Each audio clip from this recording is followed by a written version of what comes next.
Anda kembali di Apa Kabar Indonesia Malam, pemirsa. Saya akan lanjutkan ke Mas Cacep. Tadi ada pertanyaan yang terputus ya Mas ya, berkaitan dengan politikus senior dari PDI Perjuangan begitu ya, Bitor Suryadi yang menyebutkan sejumlah nama dan nama-nama ini diduga terlibat dalam pembuatan ijazah palsu begitu, dan polisi ini didesak untuk kemudian memanggil sejumlah nama ini, memeriksa termasuk juga Bitor Suryadi tersebut. Anda ini melihatnya seperti apa? Ya seperti ini aja, kalau kita lihat sekarang kan posisinya yang punya kewenangan untuk melakukan itu pihak kepolisian.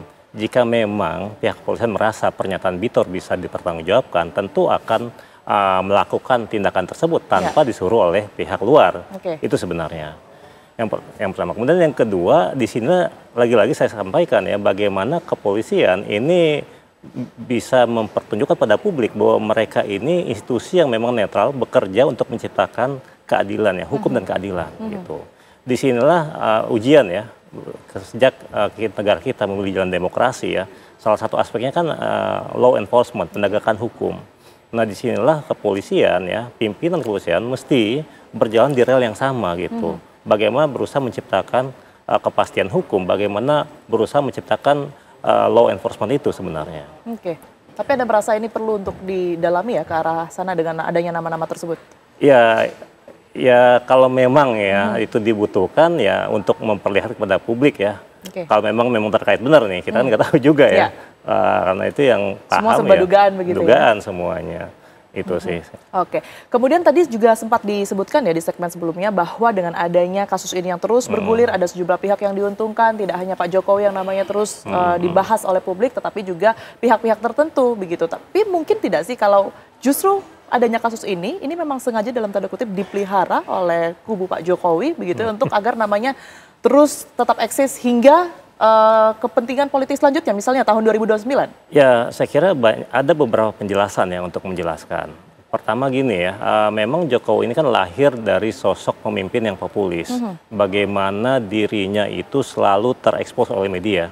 Tentu butuh itu. Setelah selesai berkuasa, biasanya kan setelah Bu Mega selesai ya, kemudian masih megang partai, kemudian Pak SBY selesai, masih megang partai. Nah Jokowi kan nggak punya partai politik. Nah banyak cara sebenarnya untuk memelihara itu. Apakah dengan partai yang baru atau tetap dengan ekspos media. Kalau mau ekspos media tentu harus ada agenda. Perlu isu nih yang muncul gitu ya. Itu yang pertama. Karena begini, kalau kita bicara masalah ijazah sebenarnya kan sederhana. Kalau memang punya will, keinginan, itu bisa aja disampaikan sebenarnya. Selesai urusan. Ditunjukkan ke publik ya? Iya, selesai sebenarnya. Atau memang ini ada kesan ya, memang kita lihat dalam beberapa waktu ke depan, pihak-pihak yang menyerang itu sengaja dikumpulkan ya, bukti-bukti kelalaian mereka dalam hukum, tuduhan mereka, fitnah mereka misalnya. Nanti ada waktunya strike back ya, menyerang balik gitu. Ya saya kira nanti kita lihat nih, apakah memang ini waktu-waktu pengumpulan bukti dari para mereka yang berusaha mendelegitimasi Jokowi nanti dibalikkan oleh Jokowi dan tim kuasa hukumnya gitu. Baik. Anda menanggapinya seperti apa Bang Andi? Apakah betul ini juga salah satu menjadi agenda Pak Jokowi begitu? Iya, Tiara, ini bukan agenda yang dikatakan disengaja oleh orang-orang itu. Tidak gitu loh. Kan kalau kita melihat sosok Pak Jokowi, betul dikatakan Kang Cecep itu adalah populis. Ya karena kedekatan beliau dengan masyarakat itu. Kalau pemimpin, ya katakan kayak misalnya kayak Bung Karno, kan dicintai masyarakatnya itu. Karena populis juga beliau kan. Kalau kita menaragading pasti akan dijauh oleh rakyatnya juga. Tapi apa yang terjadi, kalau saya melihat ya, munculnya yang tadi saya menyinggung nama Bitor Suryadi itu buat saya itu seperti proksi yang dimunculkan, tapi ini bola liar, tidak bisa dikendalikan gitu loh. Jadi ini ya udah seperti kayak kita mau pukul sana, pukul sini, tidak ada arahan sama sekali gitu. Ini permasalahannya itu. Akhirnya apa yang terjadi? Fitnah terus nih muncul. Apa yang dikatakan oleh Beto itu fitnah semua. Sampai muncul namanya Pak Paiman. Kasihan loh Pak Paiman itu ya, dia diberhentikan dari komisaris. Diberhentikan dari yang namanya jadi rektor, ya, dikeluarkan juga saya dengar katanya dari guru besar WA Group, macam-macam fitnah buat dia gitu loh. Ini permasalahannya. Jadi apa sudah ada korban untuk itu? Apa mau ada korban-korban lagi? ya kan? Yang difitnah oleh mereka itu. Sadarlah buat itu gitu loh. Nggak usah lagi mengarang-arang cerita lagi, menggeret-geret orang lagi, sehingga fitnah itu akan bertambah lagi.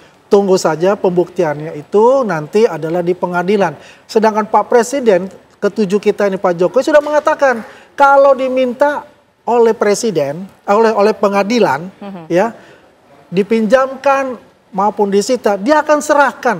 Tidak mungkin ya Pak Jokowi akan melakukan klarifikasi terbuka misalnya berkaitan dengan keabsahan tidak perlu. Ini kan sudah, ataupun juga nama-nama tersebut? Iya kan sudah disebutkan tadi Pak Jokowi mengatakan, ya kan saya akan keluarkan ijazah asli saya itu di pengadilan nanti. Oke, baik. Mas Cecep, seberapa penting sih Pak Jokowi ini untuk muncul ke publik mengatakan yang sebenarnya begitu ya, seperti yang tadi dikatakan baik itu menunjukkan ijazah asli ataupun juga mengkonfirmasi hal-hal yang sebenarnya mudah kok untuk diluruskan gitu ya?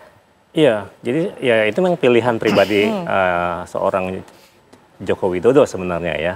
Apakah dia ingin permasalahan selesai cepat dengan menunjukkan itu di hadapan publik, atau ya sengaja dibiarkan berlarut?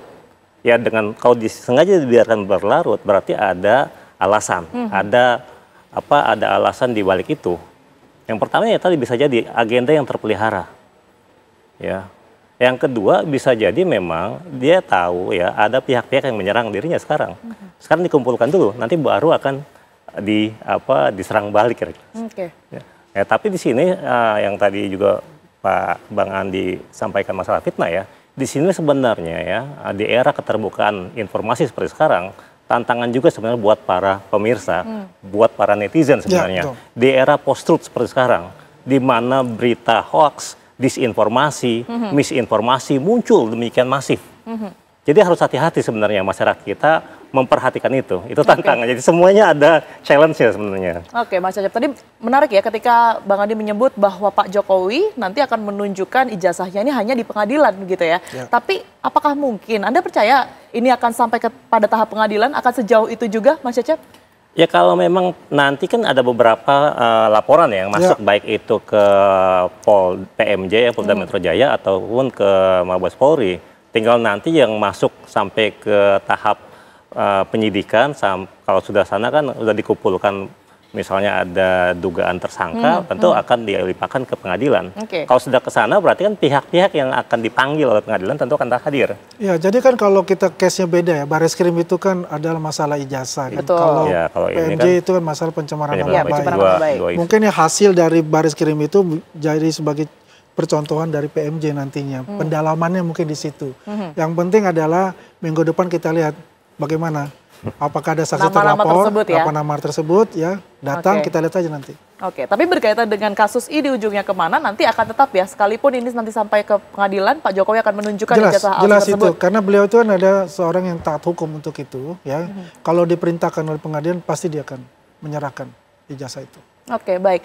Kalau kita berbicara mengenai keseluruhan, Mas Cecep, tadi betul disebut bahwa 2029 ini sebenarnya masih lama, tapi apa dampaknya ketika isu ini terus bergulir, kita nggak tahu sampai kapan, sekalipun Bang Andi tadi optimis ya, minggu depan kayaknya udah ada yang ditersangka ini. Mudah-mudahan ya, bukan saya mendahului ini, karena kita juga pengen, masyarakatnya menunggu sebetulnya juga pengen lebih cepat, lebih baik. Itu dia, tapi apakah mungkin dan juga nanti ke depannya di 2029 ini akan seperti apa dampaknya? Ya, pertama gini, kalau memang nanti berlanjut ke masalah tuduhan ya terhadap ijazah palsu atau tidak asli dan seterusnya lah, palsu atau asli gitu. Nanti terlihat misalnya di pengadilan diputuskan apa, dan itu tentu berdampak kepada sosok Joko Widodo dan keluarganya.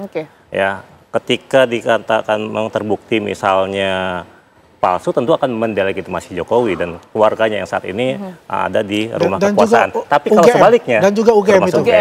Tapi kalau sebaliknya, itu tentu akan memperkuat citra mereka. Dan ini berdampak terhadap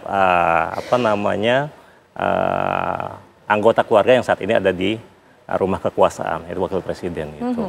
Dan kita tahu ya, tentu untuk 2029 mereka yang saat ini dalam rumah kekuasaan, baik itu wapres atau menteri-menteri atau dari pihak legislatif, itu sudah mulai mempersiapkan diri sebenarnya untuk laga di 2029. Oke, keyakinan Anda kasus ini akan berakhir dalam 1 bulan atau mungkin 2 bulan mendatang, lebih bahkan? Bisa lebih saya kira, dengan tadi saksi sampai 90 orang, kemudian... Jadi begini, kalau kita lihat ya, mereka ini sebetulnya tujuannya apa? Mereka tujuannya itu bukan masalah melihat ijazahnya. Kebenaran dari ijazahnya palsu atau asli, tidak. Agendanya mereka itu adalah jangka panjang. untuk mendiskreditkan Pak Jokowi ini sehina-hinanya itu. Oke. Ini jangka panjang. Karena mereka itu nanti sampai PK itu akan laksanakan gitu. Mendiskreditkan dan juga melemahkan Ya, karakter dari Pak karakter Jokowi. dari Seberapa Pak Jokowi. besar saat ini berpengaruh terhadap Pak Jokowi sendiri? Hal tersebut. Kalau Pak Jokowi ini, sekarang ini kita muncul namanya Jokowi Phobia nih, kalau saya lihat nih. Ya, Jokowi Phobia semua ini. Yang muncul gitu kan, artinya apa? Yang mereka ada ketakutan. Kamu melempar bahwa itu jasa palsu, di challenge, Pak Jokowi sendiri yang datang, Pak Jokowi melaporkan, udah kayak cacing kepanasan semua nih, cari semua celah-celah untuk itu kan, untuk bisa bagaimana mengcounter ya apa yang dilaporkan oleh Pak Jokowi itu. Ya ini panjang jadinya. Oke. Tapi bukan itu, bukan artinya dia mau melihat itu ijazah, tunjukkan ijazah, that's it, selesai. Bohong besar itu. Kalau itu dari awal dia mesti katakan, tapi kan enggak. Oke. Tapi pengaruh nggak sih untuk Pak Jokowi sendiri, Bang? Ini sudah ada kekhawatiran yang muncul dari seorang Joko Widodo dengan adanya kasus ini terus bermunculan, mungkin ada pihak-pihak yang memanfaatkan juga. Ya, jadi begini, memang kalau kasus besar ini atensinya seluruh rakyat Indonesia itu pasti ada penumpang-penumpang gelap di situ gitu, memanfaatkan situasi itu. Makanya ini bolanya semakin liar gitu kan, muncullah satu nama berkaitan dengan apa, padahal hanya hubungan pribadi bermasalah, dikaitkan pula dengan masalah ijazah ini. Ya, jadi memang ya itulah kita berharap sih, jangan ada adu domba antara masyarakat kita ini ya. Jadi polarisasi terbentuk akhirnya gitu loh. Ada yang pro, ada yang kontra. Dan yang kontra ini selalu terus membuat api ini semakin besar.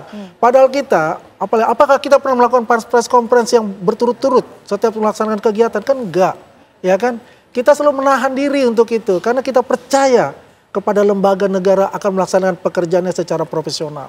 Oke, Mas Cecep, ini selain dari Pak Jokowi sendiri yang menunjukkan secara sukarela, baik secara langsung ataupun di pengadilan nanti ya, apa yang bisa mampu untuk membuka kotak Pandora ini?